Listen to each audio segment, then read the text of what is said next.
famille était une institution divine. Non seulement la famille était une institution divine, mais la famille était la pensée de Dieu. Donc la famille n'est pas quelque chose que l'homme a fabriqué. La famille est la pensée de Dieu. Elle vient de Dieu.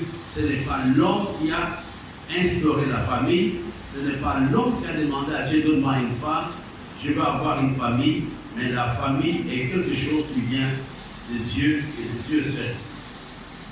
Si vous vous rappelez, la dernière fois, on avait vu que le mot famille apparaissait plus ou moins 325 fois dans la Bible. 325 fois, c'est pour nous montrer combien la famille est une réalité importante aux yeux de Dieu. La famille est un instrument de Dieu pour que ses desseins, pour que sa volonté soit réalisée sur cette terre. Quelqu'un disait que l'avenir de l'humanité est fonction de la qualité des différentes familles que nous allons voir. Si on a de mauvaises familles, l'humanité sera vouée à l'échec. Mais si nous avons de bonnes familles, nous pouvons avoir un avenir glorieux. Et ceci est valable aussi dans l'Église. Si on a de bonnes familles dans l'Église, on aura, plutôt si on a de bonnes familles, on aura une Église stable. On va lire quelques versets avant de revenir à notre commentaire. Regardons ensemble dans le livre de Genèse, chapitre 2, verset 24. L'homme quittera son père et sa mère, s'attachera à sa femme et ils vont devenir une seule chair. Mais la version originale dit ils vont devenir une seule famille. L'homme va quitter son père, sa mère et va s'attacher à sa femme pour constituer une seule famille.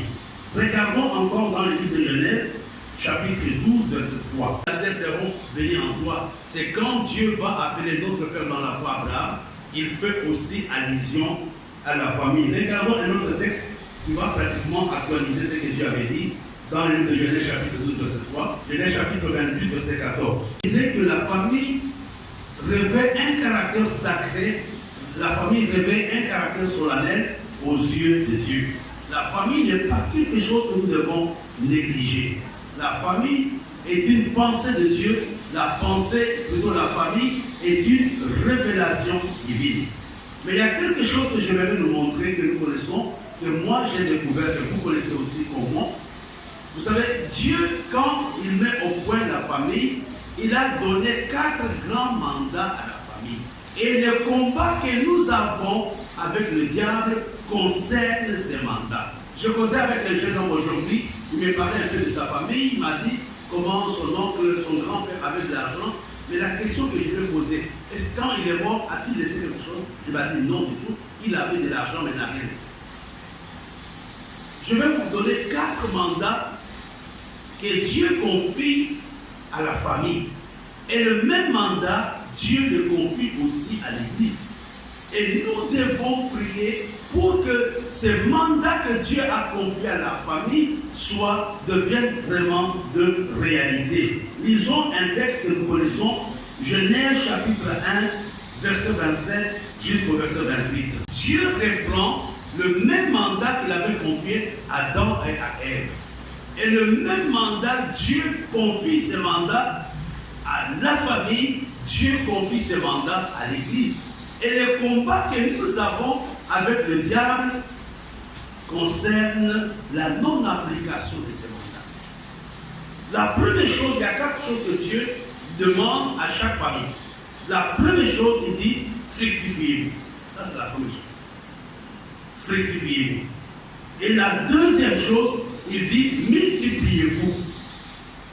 La troisième chose, soumettez la terre. Et la quatrième, assujettissez la terre. Voilà le rôle que Dieu confie à l'Église. Voilà le rôle que Dieu confie à la famille. Et le combat que le diable livre à chaque famille concerne les 4 aspects.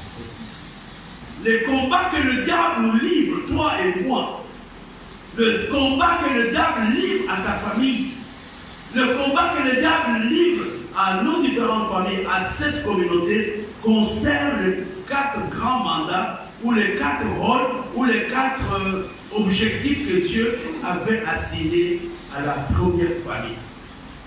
Il dit, fructifiez-vous. Ça signifie quoi? Produisez de résultats avantageux. Produisez quelque chose qui vous soit bénéfique. Et vous comprenez, il y a des familles qui ne répondent pas ou qui n'obéissent pas à ces mandats fructifiés. Je disais, fructifier signifie produisez de résultats avantageux.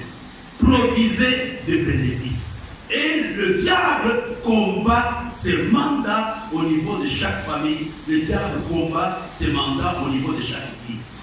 Et notre prière de cette nuit, c'est de dire, Seigneur, nous voulons nous fructifier. Parce que c'est quelque chose que tu nous as donné. Il n'a pas donné à une famille X, il n'a pas donné à une famille Y. Il a dit, portez des fruits. C'est ta prière ce soir par rapport à toi, par rapport à tes enfants. Seigneur, que ma famille produise des fruits. Que ma famille se fructifie. Et si ces mandats ne pas réalisés, on a la misère, on a tout ce que nous pouvons imaginer. Il y a des familles qui vivent dans la galère. Il y a des familles qui vivent dans la médiocrité, dans la pauvreté. On paye dans la même ville, mais on n'a pas la même réalité. Ces mandats de diable, c'est déjà assis dessus que non, ces mandats ne s'appliqueront pas dans ta famille. Et c'est à toi ce soir de dire, Seigneur, je voudrais que ma famille se fructifie. Ceci est aussi valable pour l'Église. Être une Église dans laquelle les gens fructifient, se fructifient. Ça, c'est le premier mandat. Quand il est créé, il dit, fructifiez-vous. Il dit, la Bible nous dit, il les avait bénis. Et après la bénédiction, il leur dit quoi? Fructifiez-vous. Et dans ta prière, même par rapport à tes enfants, il faut faire cette prière. Que je sois présent ou pas, mon enfant produira quelque chose qui va le bénir. Mon enfant produira quelque chose qui lui sera avantageux. Et le diable nous amène dans des choses inutiles, dans la sorcellerie, dans le banditisme, dans l'alcool. Pourquoi les gens se droguent? Pourquoi les gens font beaucoup de mauvaises choses? C'est pour que ces mandats que Dieu a donnés ne soient pas une réalité. Pour que ces mandats, donc il y a un enfant qui a dépensé de l'argent, il est universitaire, il est ingénieur, il est médecin, mais le mandat ici que Dieu a donné, le diable s'est déjà assis dessus. Il a dit, vous là, vous n'allez jamais vous fructifier. Il y a des familles que nous connaissons autour de nous. Nous venons de certaines familles dans lesquelles le mot bonheur n'existait pas.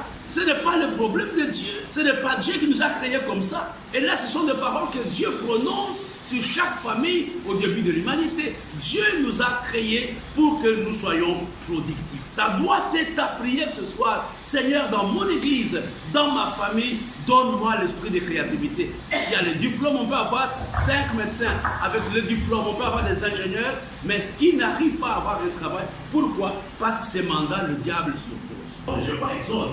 Il dit que dans ta famille, il y aura une femme stérile, une femme qui avorte. C'est notre prière de cette nuit. Seigneur, nous voulons nous fructifier. Seigneur, je veux produire quelque chose. Le plus important n'est pas d'occuper la terre. Le plus important n'est pas de vivre longtemps. Quelle chose, qu'est-ce que tu laisseras sur cette terre dans ta famille? Je ne veux pas quitter cette terre sans que ce mandat ne puisse s'accomplir dans ma famille. Et ça, c'est important. Ce n'est pas la magie, ce n'est pas la prophétie, ce n'est pas le combat spirituel, c'est Dieu qui l'a. Je vois une soeur dans la salle, elle est dans une grande maison avant la prison. Mais elle n'a pas produit ça. Il y a quelqu'un qui avait fructifié, qui a dit, mais écoutez, moi je m'en vais, je voulais cette maison. Nous voulons avoir des familles qui se fructifient, ou bien qui fructifient, qui produisent des choses. Peut-être que les parents ne t'ont pas laissé quelque chose, mais toi, dans ta prière, dis Seigneur, je n'aimerais pas quitter cette terre sans laisser quelque chose de positif. Dans notre prière, nous en tant que représentants de nos familles, nous en tant que représentants de cette communauté, dis Seigneur, que cette parole s'accomplisse dans ma famille. C'est quelque chose de très important. Moi, quand je préparais, je dis, mais Seigneur, tu nous ouvres les yeux et nous comprenons souvent d'où nous viennent les problèmes. Dieu nous a appelés à faire des bénéfices. Dieu nous a appelés à produire quelque chose. Et puis la deuxième chose dit, multipliez-vous. Ça signifie quoi? Augmenter en nombre.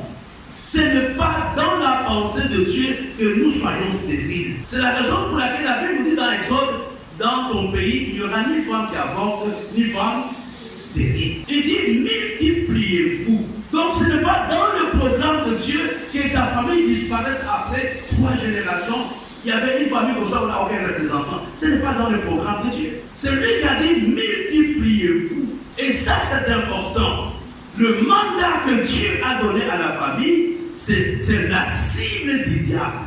Vivre dans la disette et vivre dans la stérilité. On ne produit rien, on n'augmente rien, on ne grandit pas, on est à la même place. Ce n'est pas dans le programme de Dieu. Il dit multipliez-vous. Ça signifie quoi? Augmentez en nombre. Soyez nombreux. C'est ça la pensée de Dieu. Quand on dit soyez nombreux, dans les nombreux, il y a les mariages dedans. Dans les nombreux, il y a les accouchements dedans. Dans les nombreux, il n'y a pas la stérilité. Vous allez être nombreux comment? Quand vous allez vous marier, quand vous allez avoir des enfants, quand les enfants vont se marier. Toutes ces choses sont dans le nombreux. Je vais vous dire la vérité. Quand on ne grandit pas, ce n'est pas dans le plan. C'est le diable qui est derrière. On peut expliquer la théorie, non, mais bien aimé. Donc, c'est dans. Nous avons les gènes de la croissance. Je n'ai pas besoin de prier pour qu'ils vieillissent. Chaque jour, j'ai grandi. Tu n'as pas besoin de prier pour que tes sœurs arrivent. C'est dans les gènes de l'homme, la croissance. Et comme on ne grandit pas, c'est le diable qui est derrière. C'est le diable qui s'oppose à ces mandats que Dieu a confiés à l'homme. Et puis il dit, soumettez. Chose que Dieu confie à l'homme, la troisième plutôt, il dit, soumettez la terre. Donc c'est là en bas, dominer. Soumettez la terre. Frères et sœurs, les familles doivent dominer les endroits dans lesquels elles sont implantées. La famille ne doit pas être influencée. Souvent les chrétiens nous disons, mais tu sais que les choses sont difficiles à Douala, toi tu ne connais pas Douala. Mais bien aimé, la Bible nous dit clairement que nous devons soumettre, c'est quoi soumettre? Mettre dans une position de dépendance. C'est nous qui devrons dominer. C'est nous qui devrons contrôler les endroits dans lesquels nous sommes. Là où il n'y a pas la vie, moi je suis cette famille qui donne la vie. Et aujourd'hui, le milieu a tendance à nous contrôler. Le milieu a tendance à contrôler nos enfants, mais bien aimés, parce que nous avons cette autorité. Même s'il y a les drogués à Douala, même s'il y a des prostituées, Israël ne sera pas drogué, il ne sera pas annulé. Pourquoi? Parce qu'il soumet la terre. Il a un contrôle sur la terre. Nous devons apprendre, mes bien-aimés, à ne pas nous identifier aux réalités dans lesquelles nous sommes. Nous devons apprendre à ne pas dire que non, les temps sont difficiles à Douala, les temps sont difficiles ici à Komondo. Ce n'est pas dans le plan de Dieu. C'est nous qui devrons donner un rythme à Komondo. C'est toi qui dois dire, voilà, je suis investi de cette autorité. Nous allons, les gens qui sont autour de nous vont se soumettre. Ils vont suivre ce que nous voulons faire. Mais quel est le problème? L'Église et nos familles, nous suivons le règlement, nous suivons la cadence du milieu dans lequel nous sommes. Il y a des alcooliques, nous devenons alcooliques. Mais nous, Dieu nous a donné ces mandats, même s'il y a des alcooliques, par la prière que nous allons faire, par l'intercession, les gens vont changer à cause de nous. Nous sommes une ville qui est bâtie sur la montagne. Nous sommes les saints de la terre. Mettre quelque chose dans un état de subordination, même si autour de nous il y a des bars, même si autour de nous il y a de telles situations, ma famille ne sera pas affectée. Le vrai problème que nous avons, c'est le fait que quand on fait des projets, quand on fait des calculs, tout le monde dira, mais écoutez, les temps sont difficiles. Nous ne sommes pas concernés. La Bible n'a pas dit que vous allez soumettre quand l'économie sera bonne. Vous allez soumettre quand on aura 10 milliardaires dans l'église. Non, mais bien aimé, toi seul, ta famille seule, peut changer la façon de faire de cette église. Et la troisième chose, il dit, assujettissez. En un simple français, c'est arrêter les choses, les rendre stables, éviter le mouvement des choses. Ça signifie quoi? Stabiliser. La famille est là pour stabiliser le milieu dans lequel il vit. Si nous avons ici 10 églises, 10 familles chrétiennes dans cette contrée qui prient l'ambiance ici, et vous comprenez, le problème je vais vous dire, les familles sont des petites églises. Mais nos combats spirituels, nous ne les faisons pas dans nos familles. Le combat spirituel, nous commençons à les faire dans l'église. Les premières maisons ou les premières entités d'intercession, ce sont nos familles. Si j'ai déjà prié pour Yona à la maison, la monitrice de l'école de dimanche n'aura pas beaucoup de problèmes. Parce que l'enfant a déjà reçu le pain à bas de l'évangile. Et si vous regardez aujourd'hui, je vais vous montrer quelques exemples. Dans le monde entier, la première entité qui est attaquée, c'est la famille.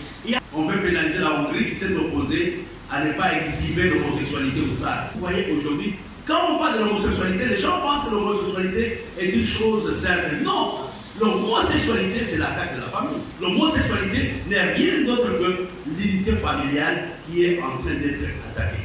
On va continuer. Je disais que la famille est la pensée de Dieu, mais le diable cherche à tout prix à détruire la famille. Et il a fait réussir un tout petit peu. Le diable n'a pas attaqué la famille d'une façon frontale. Le diable a attaqué la famille sur 4 plans.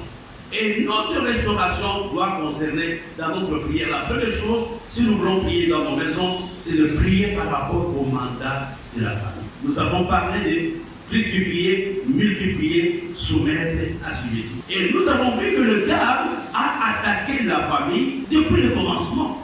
Et aujourd'hui, Jésus est mort pour que la famille soit. With so much peace and joy. Et qu'est-ce que le diable avait fait? Il a amené ce que j'appelle la rupture de relation. You make my life feel brand new.